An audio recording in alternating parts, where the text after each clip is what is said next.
하나님께서 오늘 우리에게 주시는 말씀은 사도행전 24장 1절에서 27절입니다.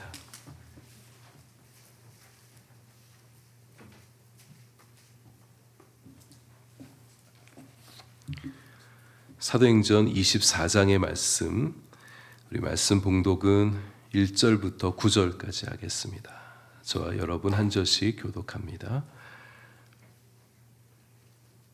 닷새 후에 대제사장 아나니아가 어떤 장로들과 한 변호사 더둘로와 함께 내려와서 총독 앞에서 바울을 고발하니라.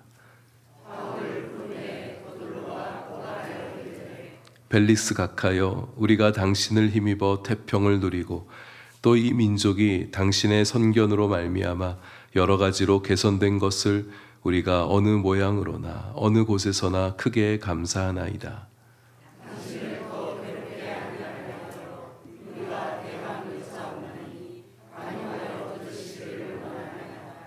우리가 보니 이 사람은 전염병 같은 자라 천하에 흩어진 유대인을 다 소요하게 하는 자요 나사렛 이단의 우두머리라.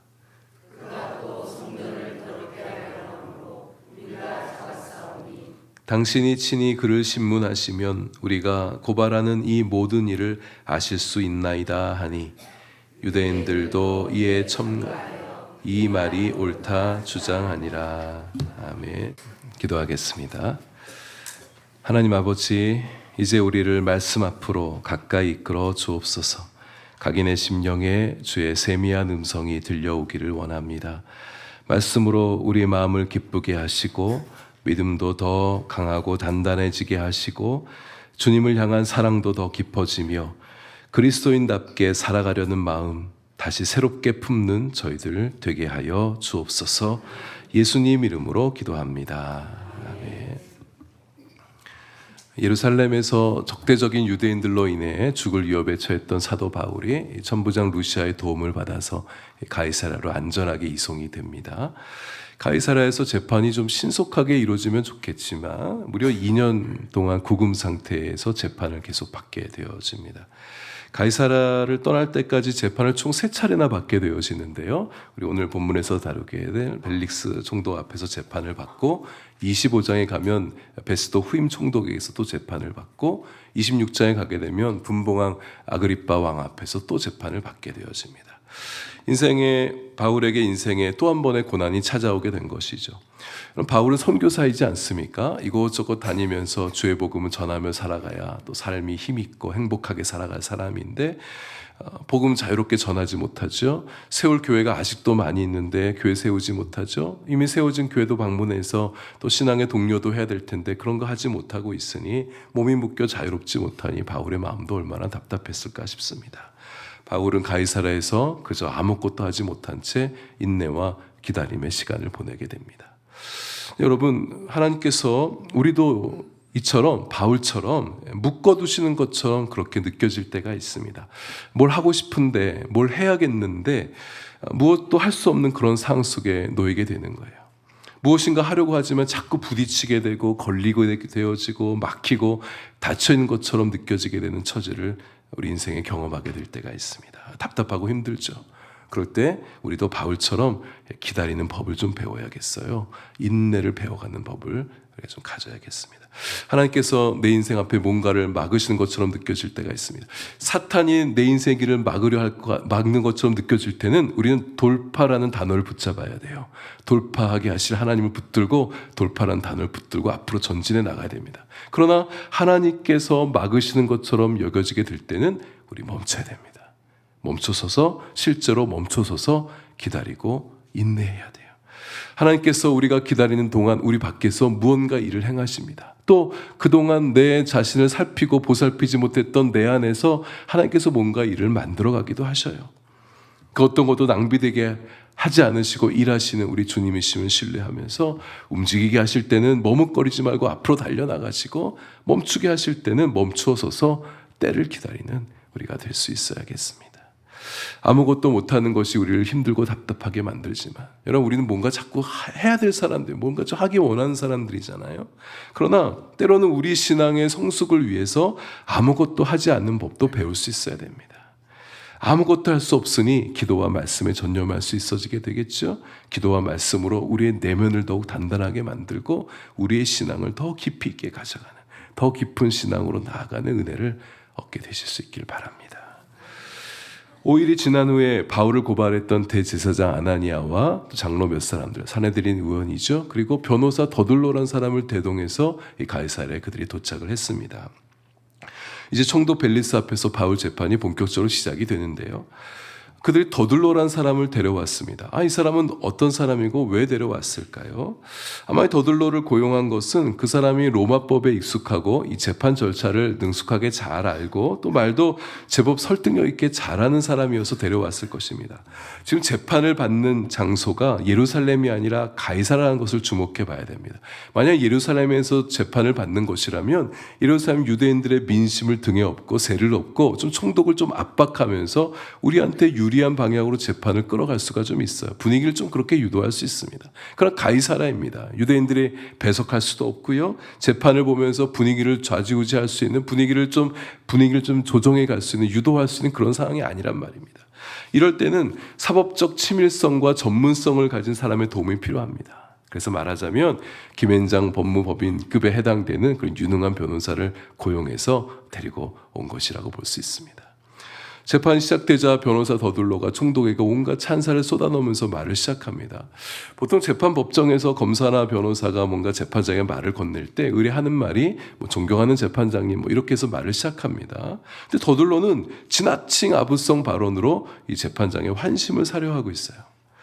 총독의 탁월한 리더십 덕분에 우리 유대인들이 태평성대를 누리게 되었습니다. 당신의 정책들로 말미암아 우리 유대인들의 삶의 질이 좋아지게 되었습니다. 그래서 우리는 어디서나 당신에게 감사합니다. 이런 식의 말을 하는 거예요.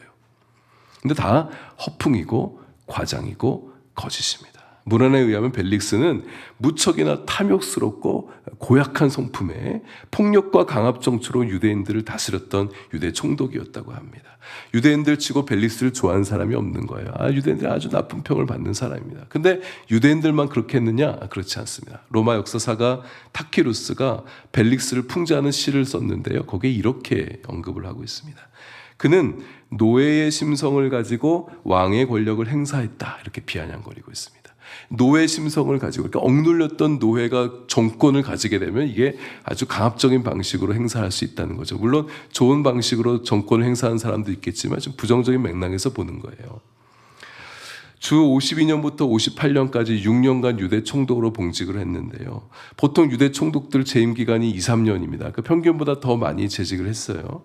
그래서 그러면 선정을 베풀었던 사람이 아닐까 싶지만 그렇지 않습니다. 실정에 실정을 거듭하고 유대인들 아까 말한 것처럼 노예의 심성으로 권력을 행사하니까 유대인들이 좋아하지 않았던 거예요.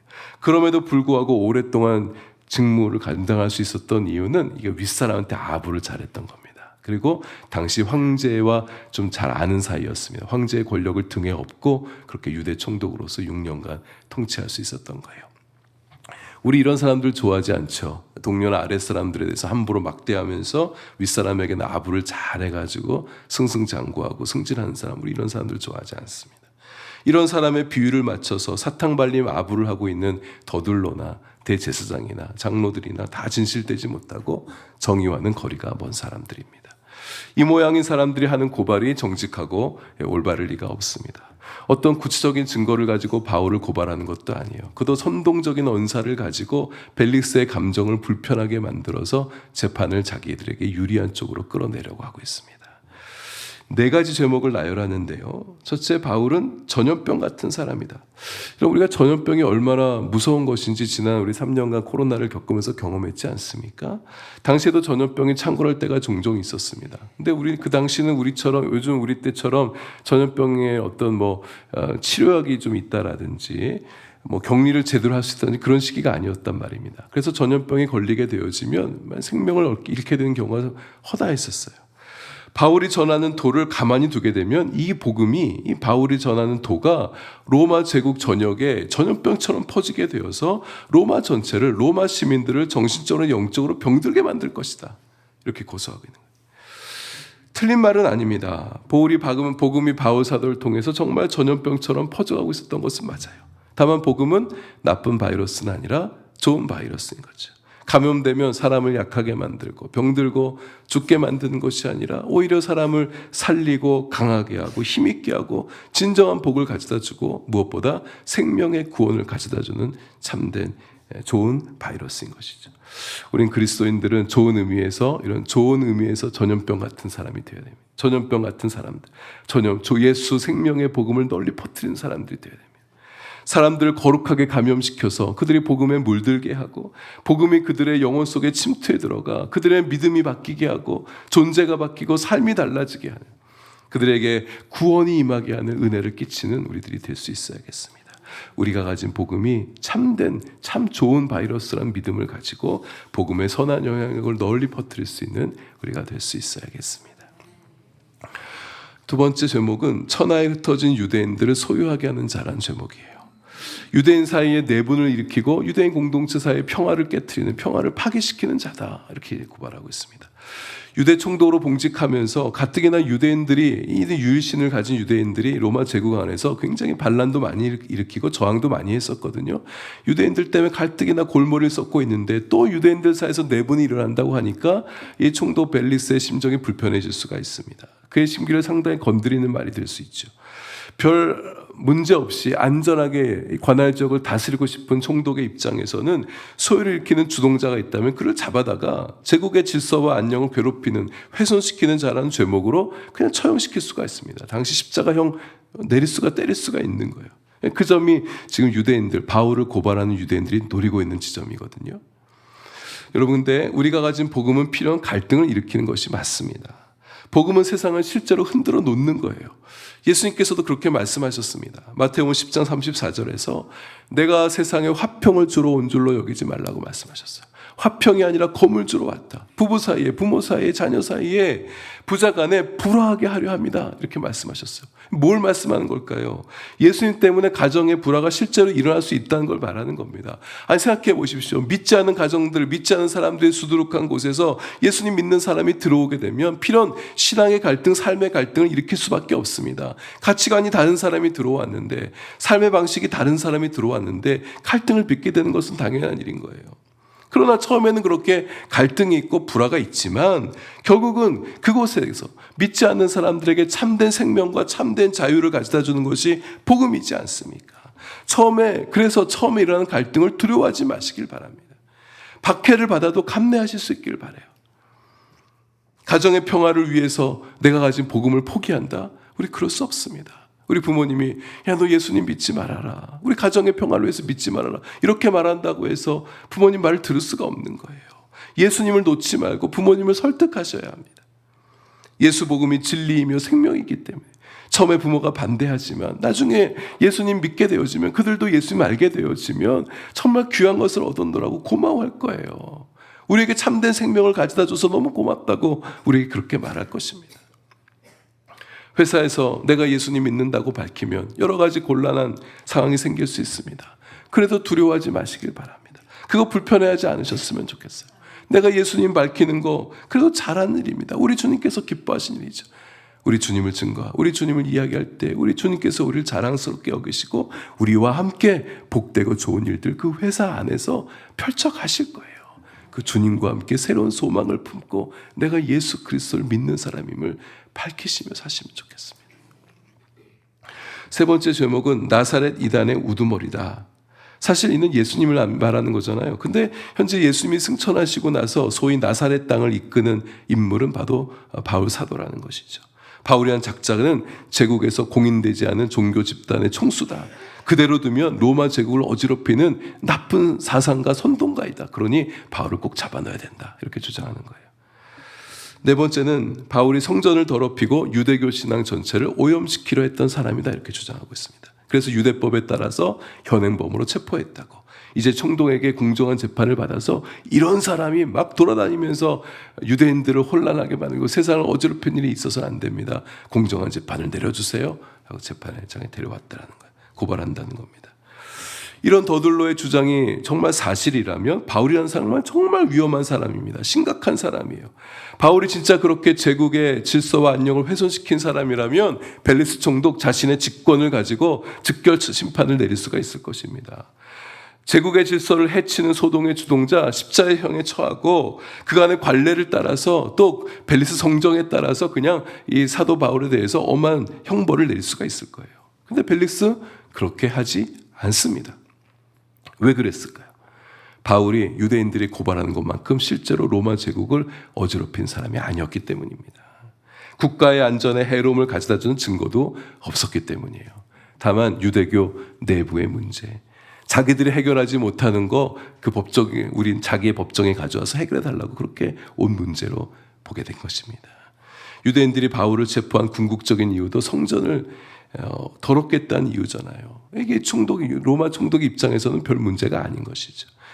루시아 천부장이 바울의 건을 편지 써서 보내면서 이는 율법의 문제로 다툼이다 이렇게 썼잖아요. 그 이상도 아니구나 이렇게 총독이 느끼게 됐던 것이죠. 이제 바울에게 변론할 기회를 줍니다. 바울의 변론을 쭉 보게 되면 바울은 총독에게 아부성 발언을 전혀 하지 않습니다. 매우 절제된 분위기로 절제된 언어로 자신의 입장을 그냥 조목조목 담대하게 그렇게 말할 뿐이에요. 바울은 이런 살벌한 분위기 속에서도 결코 위축되지가 않습니다. 당당하게 자신의 입장을 바쳐요. 자신에게 선처를 내려달라고 어떻게 말을 그렇게 유도하지도 않습니다. 그저 담백하게 있었던 일 그대로. 그러나 부당한 오해가 생겨서 공정한 재판을 받지 못하게 되면 안 되니까 자신에 대한 혐의 내용을 조목조목 반박하면서 말을 하고 있는 것을 보게 됩니다. 우리가 살아가면서 이렇게 재판받는 일에 연루되거나 피의자의 신분이 된다든지 피고인의 신분이 된다든지 재판정에 서는 일은 없었으면 좋겠어요. 힘들잖아요. 마음이 어려워지잖아요. 또 그러나 이런 일이 생기게 된다 할지라도 우리 두려워하지 않았으면 좋겠습니다. 불안해하지 않고 염려하지 말고 바울처럼 차분하고 분명하게 할 말 할 수 있는 우리가 되면 좋겠어요.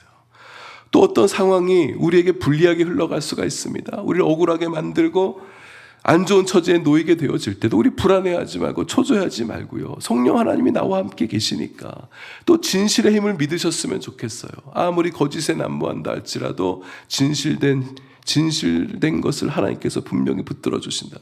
물론 세상이 너무 악해졌습니다. 그래서 진실하고 정직한 것들을 거짓의 힘으로 돈의 힘으로 권력으로 다 덮어버리는 그런 안타까운 세상을 우리가 살아가고 있기 때문에 우리 마음이 쉽게 낙심되어질 수 있어요. 그럴지라도 살아계신 하나님께서 반드시 의인의 손을 붙들어 주시고 진실을 편에서 승리하게 하신다는 분명한 믿음 갖고 그렇게 하나님 의지하면서 모든 어려운 상황들을 이겨나갈 수 있는 우리 믿음의 사람들 될 수 있으면 좋겠습니다. 바울의 변론이 11절부터 21절까지인데요. 내용이 너무 많아서 다 살펴보기도 어렵고 새로운 메시지도 사실은 없습니다. 간단하게 골자만 말하면 이렇습니다. 유대인들은 바울이 성전을 어지럽힌다고 고발하고 있지만 자신은 성전에 겨우 12일 동안 머무르면서 예배하고 유대인의 결례 예식을 따라서 행했을 뿐이다. 내가 성전에서 소동을 일으킨 거 본 사람이 없다. 왜냐하면 내가 아무것도 한 일이 없으니까. 그러니까 자신의 성전에서 무슨 소동을 일으켰다는 것을 나타낼 만한 증거가 없다는 거예요. 그들이 자신을 두고 이단이라고 말하고 있지만 변론하잖아요. 나는 누구보다 내 조사 하나님께 신실했다. 나는 선지자와 율법의 말씀을 잘 믿고 따라왔다. 하나님께 대한 소망, 부활의 소망도 가지고 있는 사람이다. 이렇게 얘기하죠. 소위 저들이 말하는 나사렛파가 다른 하나님 믿는다거나 다른 소망을 품는 사람이 다른 소망을 품는 무리가 아니라는 걸 얘기하는 거예요. 다만 예수 그리스도가 구원자라는 것을 선포하는 것이 저 유대인들의 심기를 건드리게 하고 있는 지점인데 그것이 진리이고 생명이기 때문에 내가 그것을 증거하고 있고 그 증거가 하나님과 사람 앞에서 거리낌 없는 양심에 따른 말이다. 이렇게 바울이 얘기하고 있는 거예요. 소아시아 여러 도시에서 온 유대인들이 나를 싫어한다고 얘기하고 있는데 만약 고소할 거리가 있었다면 진즉에 당신에게 고소했을 것입니다. 그러나 아무도 그런 일을 하지 않았었습니다. 지난번 공회에서도 나는 내가 조상 때부터 믿어온 부활신앙을 얘기했을 뿐인데 자기들끼리 치고받고 다투면서 내 문제를 해결하지 못해서 이렇게 오늘날 당신의 법정까지 오게 된 것입니다. 이렇게 조목조목 다 자기를 변론해요. 그의 변론의 핵심은 자신은 세상을 어지럽힐 만한 정치적 종교적 범죄를 저지르지 않았다는 거예요. 제국의 미풍양속을 해칠 만한 어떤 일도 저지르지 않았다는 것을 얘기하는 겁니다. 바울을 처벌할 근거가 불충분합니다. 총독의 입장에서는 이거 그저 유대교 내부의 문제구나 이렇게 여기는 거예요. 그리고 또 중요한 게 있는데 22절에 보시면 벨릭스가 예수에 관한 도를 이미 알고 있었다고 얘기하는 거예요. 바울이 말하고 있는 게 지금 뭘 얘기하고 있는 걸 알고 있었다는 거예요. 저 뒤에 24절과 24절에 보게 되면 그의 아내를 데리고 구금되어 있는 바울을 찾아와서 복음에 대한 얘기를 더 듣거든요. 이거 볼 때 벨리스가 예수 복음에 대해서 어느 정도 우호적인 입장에 있었던 사람이었구나라는 것을 알게 되어집니다. 그러니 바울에게 유죄를 선언할 수가 없는 거예요. 아니까 지금 바울이 저게 잘못하는 게 아니라는 걸 아니까 당연히 무죄를 선언해야 됩니다. 근데 벨리스가 이후에 하는 짓을 보세요. 벨리스는 양심에 따라 재판하지 않습니다. 법적 절차의 공정성을 따르지 않습니다. 바울을 석방하라고 명하지 않아요. 이 바울 사건의 전모를 알고 있는 천부장 루시아가 오게 되면 그와 상의해서 판결을 내리겠다 이렇게 얘기합니다. 뒤로 빼는 거예요. 왜 그러느냐? 유대인들의 눈치를 보는 겁니다. 유대인들의 심기를 건드리지 않으려고 하는 거예요. 석방을 선언하면 반드시 유대인들이 들고 일어날 거니까 괜히 또 소동이 벌어진 것이 싫어서 바울을 그냥 감금해 둔 채, 죄인도 아닌데 의인인데 그냥 감금해 둔 상태로 두려워하는 거예요. 얼마나 비겁한 사람입니까? 바울은 죄가 없으니까 감금 상태를 유지하되 활동에 어느 정도 자유를 주고 지인들과 접촉하고 왕래한 것을 허락해 주죠. 이후 벨리스 총독의 긴 줄타기가 이어집니다. 무죄인 바울을 석방하지 않고 계속 감금해 주면서 그를 찾아가서 복음을 듣는다고 해요. 복음을 듣기도 하는 것 같은데 이 속에 능그러기가 들어있는 것 같습니다. 겉으로는 복음을 듣는 척하지만 자꾸 바울을 만나면서 보석금 명분의 어떤 뇌물을 받아 먹을까 싶은 마음을 가지고 바울을 계속 찾아오기를 2년을 했다고 얘기하고 있는 거예요. 근데 바울에게 무슨 돈이 있는 것을 알았을까요? 바울은 돈이 있는 사람이 아닐 텐데 바울에서 뭔가 뜯을 게 있다고 생각했으니까 자꾸 찾아왔을 것 아닙니까? 아마 벨리스가 바울에게서 뭔가 뜯어낼 것이 있다고 본 이유는 17절 말씀일 때문일 것입니다. 바울이 민족을 구제할 돈을 가지고 왔단 말이에요. 근데 그게 사실 교회들로부터 헌금 모금에서 온 거잖아요. 근데 바울이 그만큼 큰 돈을 가져온 걸 보면서 저 사람에게 좀 돈이 있구나, 재정적으로 부릴 수 있는 사람이구나 그렇게 여기면서 뇌물을 뜯어 먹으려고 했던 것 같습니다. 근데 바울은 옳지 않은 방법으로 석방되어 나가려고 하지 않았습니다. 이게 쇳말로 그냥 눈 딱 감고 몇 푼 건네주고 나올 수 있을런지도 모르겠어요. 근데 바울은 그렇게 하지 않았어요. 목적이 좋아도 수단이 좋지 않으면 그 목적도 결국 좋은 결과를 내지 않는다는 사실을 잘 알기 때문이에요. 우리가 자칫 세상을 살아가면서 유혹받기 쉬운 지점이죠. 목적이 아무리 선하고 좋아도 목적을 이루는 과정이 옳지 못하다면 우리는 그 과정을 선택하면 안 됩니다. 수단과 방법이 아무리 목적을 이루기 위해서 좋은 목적을 이루기 위해서 수단과 방법 가리지 않고 택하는 그런 우리가 되어서는 안 된다는 거예요. 과정이 더디고 투박하고 미련하게 보여도 과정이 진실하고 의로워야 됩니다. 그렇게 성취된 목적이 아무런 흠결이 없기 때문에 좋은 결과를 계속해서 펼쳐낼 수 있는 거예요.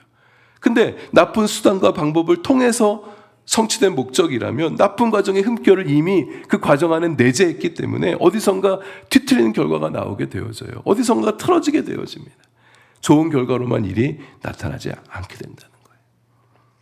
바울은 그런 방법으로 석방하려 하지 않았습니다. 도리어 있는 동안 벨리스에게 참교육을 시전하죠. 의와 절제와 심판에 대해서 강도 높은 강론을 펼쳐냅니다. 의롭지 않은 벨리스에게 포악하고 난폭한 성품을 가진 벨리스에게 절제를 가르쳐주면서 죄에 대해서 심판하실 천국과 지약을 얘기하신 하나님의 공의로운 성품에 대해서 설교하고 있던 거예요. 그러니까 벨리스가 두려워하지 않을 수 없었던 거예요. 벨리스는 공권력을 가진 사람이잖아요. 바울은 아무런 힘이 없는 감옥에 갇힌 사람입니다. 근데 벨리스가 바울을 두려워하는 거예요. 바울은 아무런 힘도 없습니다. 갇혀 있습니다. 그러나 대단한 힘을 가지고 있는 벨리스 앞에 결코 두려워 떨지 않고 오히려 두려움에 떨게 할 말을 선포하고 있는 거예요. 우리 믿는 자들은 여러분 세상 사람들보다 강한 사람들입니다.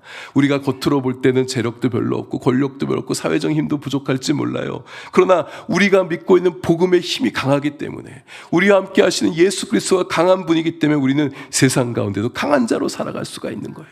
우리는 의와 절제와 심판을 아는 자이잖아요. 그렇기 때문에 의롭지 않은 세상에 대해서 절제하지 않는 세상에 대해서 죄악을 저지르면서도 심판대 앞에서 죄악의 벌을 받게 될 것임에도 불구하고 아무런 겁도 없이 죄를 저지르고 있는 사람들 앞에서 심판을 선언할 수가 있는 거예요. 이렇게 하기는 무려 2년을 끕니다.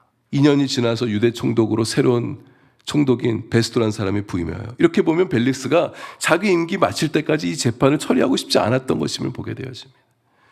보신주의적 행정가의 면모를 보여준 거죠. 뇌물 챙겨주면 석방시켜줄 요량으로 겉으로는 아닌 척하면서 계속 바울을 꼬드겼던 탐욕스러운 지도자의 모습을 벨리스가 여실히 보여줬던 것입니다.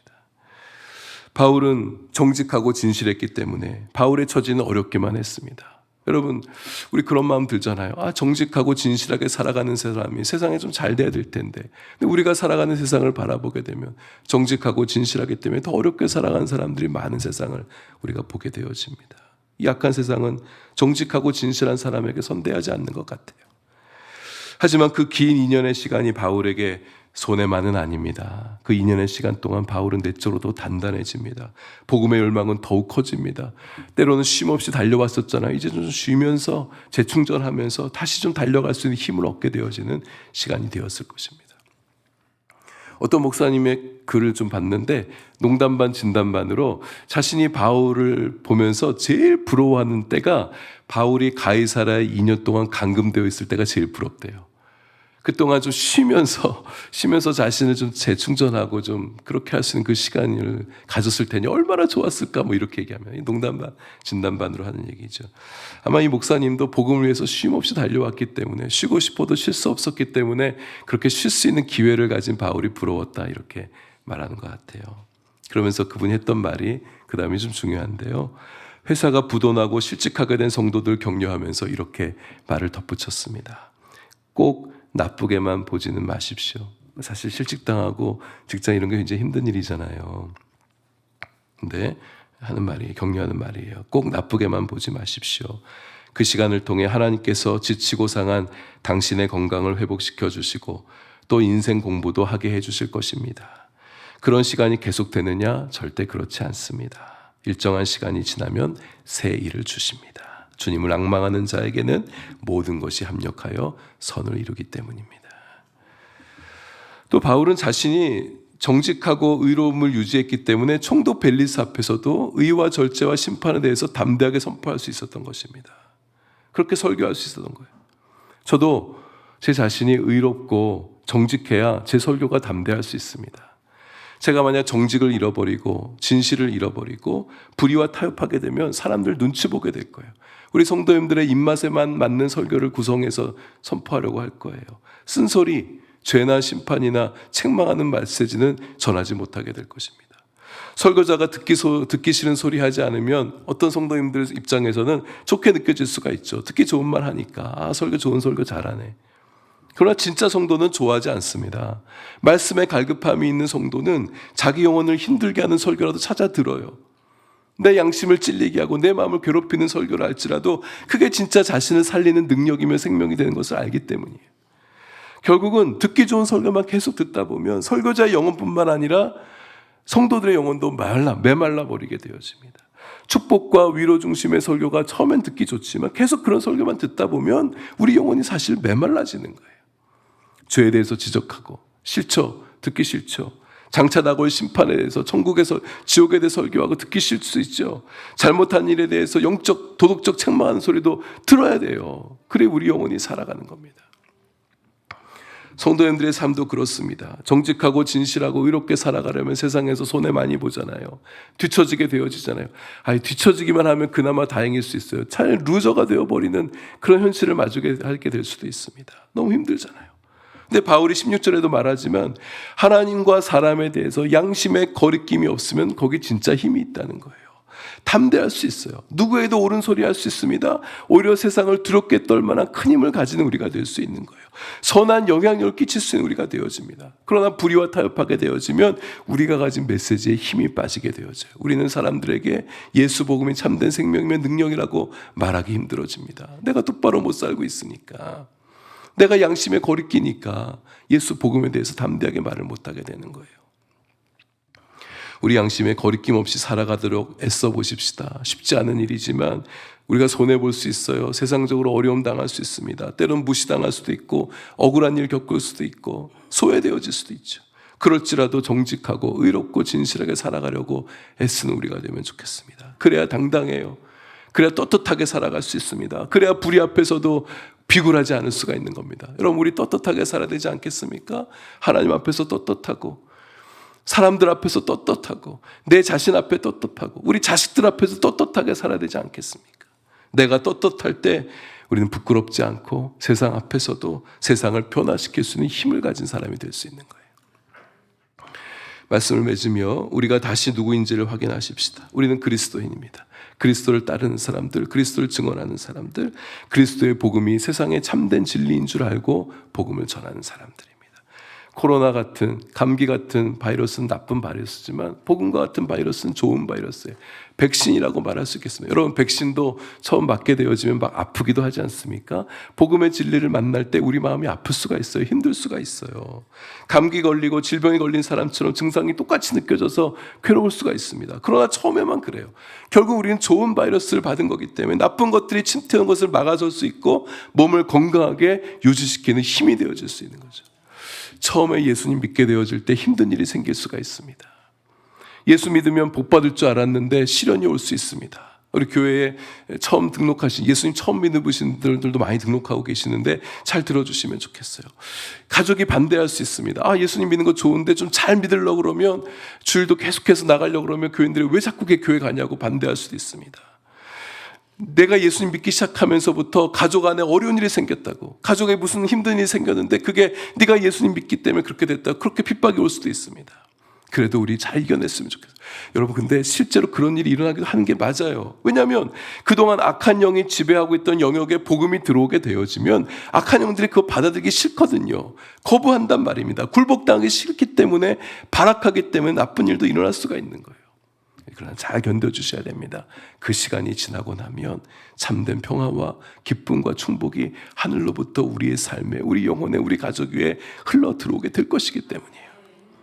결국 복음의 바이러스는 우리의 생명을 구원해주고 이 땅에서도 참된 행복을 누리며 살 수 있게 한 능력이 되기 때문입니다. 그러니 우리가 복음을 널리 전파하며 살아야죠.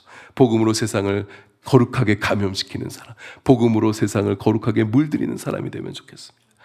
성경에는 표현되어 있지 않은 단어인데 이 물들이라는 단어가 참 좋게 느껴졌어요. 제가 오늘 제목도 그렇게 잡아봤는데, 물들이는 거예요.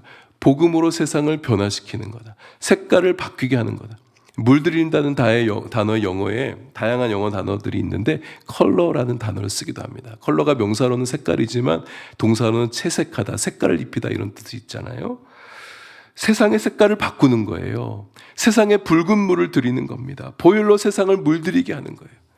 어두운 색이 지배하고 있는 곳에 복음의 색깔을 물들게 하여서 거룩하고 정결함으로 하얀색이 되게 하고, 그리스도의 보혈이 흘려 생명의 붉은색이 되게 하고, 진리와 소망으로, 그리스도의 진리와 소망으로 노랗고 파란 세상이 되게 만드는 거예요. 우리가 있는 곳, 내 주변을 복음으로, 세상을 복음으로 물들이는 우리가 되기를 원합니다. 먼저는 우리 자신이 복음에 물들여야 돼요. 복음으로 내 삶의 색깔이 바뀌어져야 돼요. 그리스도로 물들인 사람이 되셔야 됩니다. 그리고 다른 사람들에게 이 세상에 그리스도로 거룩하게 물들이는 우리의 삶이, 우리의 신앙이 될 수 있기를 바랍니다.